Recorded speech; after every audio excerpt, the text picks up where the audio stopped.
দুইটা ম্যাচ খেলার পর কালকে শুনলাম যে তাকে আবার সাসপেন্ড করছে। এটা কোন রুলে কোন দিকে কিভাবে করছে এটা আমার কাছে জানা নাই। সো এই জিনিস নিয়ে আমরা খুব ওয়ারিড ছিলাম। এটা actually it was very funny. আচ্ছা ভাই, আমরা মেনলি যে কারণে আজকে এখানে সবাই একসাথে হয়েছি, যেটা হলো লাস্ট 2-3 মাস 4 মাসে কিছু কিছু ইনসিডেন্ট ঘটছে, যেটা নিয়ে প্রত্যেকটা প্লেয়ারের মনে একটা কষ্ট ছিল। The players were extremely upset যে ধরনের বিহেভিয়ার অথবা যে ধরনের কাজকর্ম হচ্ছিল। আমি 2-3টা পয়েন্ট আপনাদের সাথে শেয়ার করতে পারবো। প্রথম কথা হলো তৌহিদ হৃদয়ের ইস্যুটা যেটা হলো, তার সাথে একটা মাঠে ইনসিডেন্ট হয়, ওকে 2টা ম্যাচের জন্য সাসপেন্ড করে। যখন 2টা ম্যাচের জন্য তাকে যখন সাসপেন্ড করে তখন কিন্তু কোনো প্লেয়ার বা কেউ এটা নিয়ে কোনো কথা বলেন নাই। ওয়ালটন আবারও মিলিয়নিয়ার অফারে ওয়ালটন ফ্রিজ কিনে আপনিও হয়ে যেতে পারেন মিলিয়নিয়ার। আম্পায়ার, ম্যাচ রেফারি মিলে তাকে সাসপেন্ড করেছেন। হ্যাঁ, ব্যক্তিগতভাবে আমরা মনে করতে পারি যে ডিসিশনটা ওয়াজ হার্শ, বাট এটা নিয়ে আমরা কিন্তু কেউ কোনো সময় কোনো কথা বলি নাই। তার কিছুদিন পর দেখলাম যে 2 ম্যাচ থেকে 1 ম্যাচ করা হলো, এটা বিসিবির করেছে। তখনও আমরা কোনো ধরনের কোনো কথা বলি নাই। তখন তৌহিদ হৃদয় একটা ম্যাচ সাসপেন্ড ছিল, না খেলে তারপরে সে 2টা ম্যাচ খেললো। সো বেসিকলি ওর যে পানিশমেন্টটা ছিল সে কিন্তু অলরেডি সার্ভ করে নিয়েছে। এখন 2টা ম্যাচ খেলার পর কালকে শুনলাম যে তাকে আবার সাসপেন্ড করছে। এটা কোন রুলে কোন দিকে কিভাবে করছে এটা আমার কাছে জানা নাই। সো এই জিনিস নিয়ে আমরা খুব ওয়ারিড ছিলাম। এটা actually it was very funny.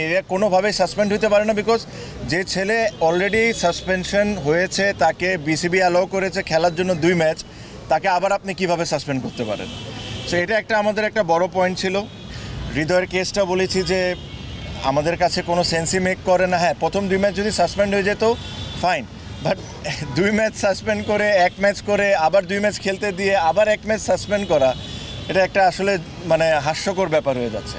So এই জিনিসগুলো নিয়ে আমরা তাদেরকে বলেছি যে আপনারা দ্রুত ডিসিশন নেন আর আমাদেরকে জানান, যেহেতু কালকে খেলা। আই এম শিওর ওনারা একটা সময় আমার মনে হয় খুবই দ্রুত একটা ডিসিশন দিয়ে দিবেন। আপনারা সবাই হয়তো বা জানতে পারবেন, আমরাও জানতে পারবো। সো বেসিকলি এইসব জিনিস নিয়ে ছিল, এর চেয়ে বেশি কোনো কিছু না। সব ক্রিকেটাররা এক হয়েছে বিকজ অনেক লাস্ট 2-3 মাসে ইনসিডেন্টগুলো সবাইকে বদর করছিল। সো এই কথাগুলোই বেসিকলি হচ্ছে, এর চেয়ে বেশি কোনো কিছু না। করা হয়েছে যে 1 ম্যাচ নিষিদ্ধ করা হয়েছে, আবার খেলানো হয়েছে, আবার গণমাধ্যমে এসেছে যে মোহামেডান থেকে প্রেসার দিয়ে তাকে খেলানো হয়েছে। এই জিনিসটা নিয়ে কী বলবো? হ্যাঁ, মোহামেডান থেকে প্রেসার দিয়ে খেলানো হয়েছে কি হয় নাই এই কথাটা ইম্পর্টেন্ট না।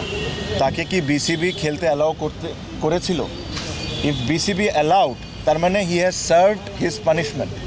তো যে ছেলে একবার তার পানিশমেন্ট সার্ভ করে নেয়, 2টা ম্যাচ খেলার পর ওকে আপনি একই কেসের জন্য আবার কেমনে পানিশমেন্ট দিতে পারেন? সো এটা নিয়ে আমাদের ডিবেট হয়েছে।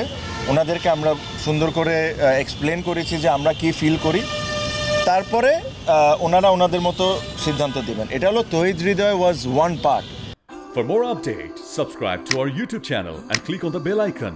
Follow us on Facebook and Instagram. Download T-Sports app to enjoy exciting games and highlights. Visit tsports.com.